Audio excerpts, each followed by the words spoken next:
վերջում աշակերտները մոտեցա Հիսուսի և ասացին. Տեր իմ, ժողովրդին բաց թող, որպեսզի գնա մոտակա գյուղերն ու ագահակները, կերակուրը մնալու տեղ գտնել, սա ավայի վայր է։ Հիսուսն էլ պատասխանեց և ասաց. դուք նրանց ուտելու բան տվեք։ Նրանք էլ ասացին, մենք միայն 5 հաց ունենք և 2 ձու։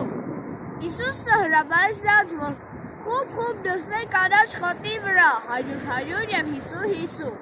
և վերցնելով 5 հացը և 2 ձուկը նայեց երկնքի և ասաց. Օրհնյալ է ով Տեր մեր Աստված, տիեզերքի թագավոր, որ երկրից հաց ես հանում։ Ապա կտրեց հացը ու տվեց իր աշակերտներին, որ բաժանեն բոլորին, իսկ այն 2 ձուկը բաժանեց բոլորին, բոլորն էլ կերան ու կշտացան։ Եվ 12 լիքը կողով կտրտանքներ վերցրեցին, ինչպես նաև ձկներ, որ կերան մոտ 5000 հոգի էին։